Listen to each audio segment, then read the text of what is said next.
Salut, c'est Trado, je suis content de vous retrouver pour la mise à jour de l'analyse technique de moyen terme sur le CAC 40, le DAX 30, le Dow Jones, le SP 500 et le Nasdaq en version CFD. On commence par le Wall Street, l'équivalent en CFD du Dow Jones. Et comme on peut le voir, la semaine est une semaine plutôt mauvaise, puisqu'on termine beaucoup plus bas que la semaine précédente. Néanmoins, dans l'état actuel des choses, rien ne permet de dire que nous ayons fait les plus hauts. Bien au contraire, la tendance est fortement haussière. On le voit au fait que la moyenne mobile à 7 semaines, la moyenne mobile à 20 semaines, la moyenne mobile à 50 semaines, soit toutes les trois ascendantes. On a quand même le droit de faire une petite consolidation. C'est ce que se disent sans doute les investisseurs. Et pour l'instant, même si la configuration actuelle s'apparente à un harami baissier, vous voyez, corps rouge compris dans bougie verte précédente, rien pour l'instant, encore une fois, ne permet d'anticiper une correction durable. Par contre, une petite pause semble s'imposer pour l'instant. Et c'est tout à fait salutaire quand on regarde finalement la croissance du Dow Jones depuis octobre, puisque en l'espace d'une poignée de semaines, on a quand même pris quasiment 20% avant de faire une petite pause, ce qui encore une fois est complètement légitime. Je vous rappelle que pour fixer des objectifs, c'est difficile puisque nous n'avons rien au-dessus de nous vu que nous sommes sur des niveaux historiques. Une des façons de faire est d'utiliser la règle du balancier. Et si on utilise la règle du balancier, on prend la distance parcourue avant la résistance que l'on a passée, on reporte cette distance par-delà la résistance qui a été franchie. Vous voyez, il reste encore de la marge. On passe tout de suite à l'US 500, l'équivalent en CFD du SP 500. Et c'est le même constat qui s'impose pour l'US 500 en données hebdomadaires. On peut le voir, les tendances sont clairement établies à la hausse, que ce soit celles données par la M7, la M20 ou la M50. On n'a rien au-dessus de nous car nous sommes sur des niveaux historiquement hauts. Là aussi, nous avons la règle du balancier qui peut éventuellement s'appliquer. On prend la distance parcourue avant la résistance que l'on reporte par-delà la résistance, voilà, ça nous laisse de la marge jusqu'à 3955. Bon, c'est une résistance et un objectif théorique, puisque encore une fois, c'est obtenu par la règle du balancier et non pas par une vraie zone qui nous aurait bloqué, comme ça a été le cas pour cette résistance-là, vous voyez. Mais encore une fois, la tendance est fortement haussière et on ne voit pas pour l'instant de raison de s'inquiéter. Alors la bougie du jour, enfin de la semaine, est également plutôt baissière, mais regardez, c'est pas la première fois que nous avons des successions bougie verte, bougie rouge avant de repartir vers le nord. Là aussi, ça s'apparente un état de faiblesse. Un retour sur le support hebdomadaire serait normalement défendu de toute manière par les acheteurs qui voudraient chercher des points d'entrée sur une unité de temps de moyen terme. En tout cas, voilà, là aussi, une pause semble se mettre en place. Durera-t-elle aussi peu de temps que les précédentes ou pas? On ne peut pas le savoir, mais en tout cas, il en faudrait beaucoup plus pour inverser la tendance sur cette unité de temps. Et c'est la même rengaine pour l'US Texan, l'équivalent en CFD du Nasdaq. Voilà, les supports hebdomadaires sont bien établis et apportent du soutien en cas d'attaque baissière. Les tendances, elles également, sont bien établies à la hausse avec la M7 qui monte, la M20 qui monte, la M50 qui monte. On n'a pas d'autre choix là aussi en termes de simplicité que de prendre la règle du balancier.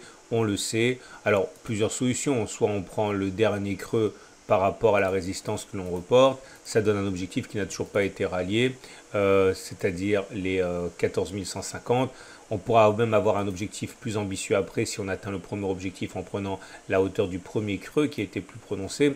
À noter également que la figure à laquelle on assiste peut s'apparenter, pourquoi pas, à un triangle. Donc il s'agit de prendre cette configuration-là.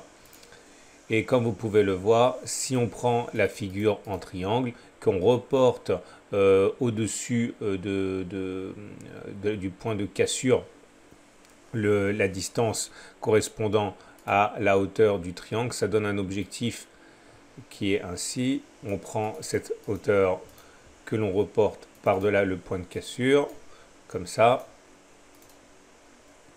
Et là aussi, vous avez un objectif qui n'est pas rallié. Donc voilà, quelles que soient les façons dont on s'y prend, il semble qu'il y a encore du potentiel. Mais pour le Nasdaq comme pour les autres marchés, je vous rappelle que ce sont des objectifs et des résistances théoriques, hein, puisque encore une fois, on n'a rien au-dessus de nous. Donc on est obligé de composer avec ce dont on dispose.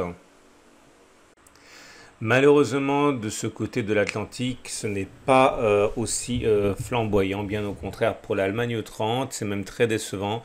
On avait réussi à se maintenir provisoirement au-dessus de la résistance ici qui correspondait au pré-Covid.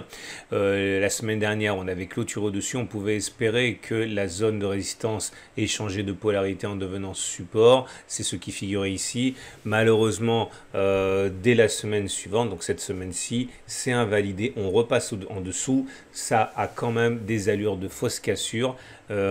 Probablement que l'espoir a été trop précoce. Dans ces conditions, à moins qu'il s'agisse d'un autre faux signal, et c'est pour ça qu'il est bien bon d'attendre une semaine de confirmation, un retour sur le support hebdomadaire des 13,070, 13,450 semble envisageable. En tout cas, même si cela devait se produire, ce ne serait pas de nature à inverser la tendance, on s'en faut, puisque vous voyez, on est au-dessus de la M50 qui monte, au-dessus de la M20 qui monte, au-dessus de la M7 qui monte pour l'instant. Donc la tendance de fond, la tendance générale et la tendance de court terme, tout cela, eh bien, c'est haussier sur l'unité de moyen terme. Donc oui, c'est décevant. Non, ce n'est pas grave. Et même si on devait tester la zone de support des 13,070, 13,450, on serait toujours en tendance générale haussière et en tendance de fond haussière.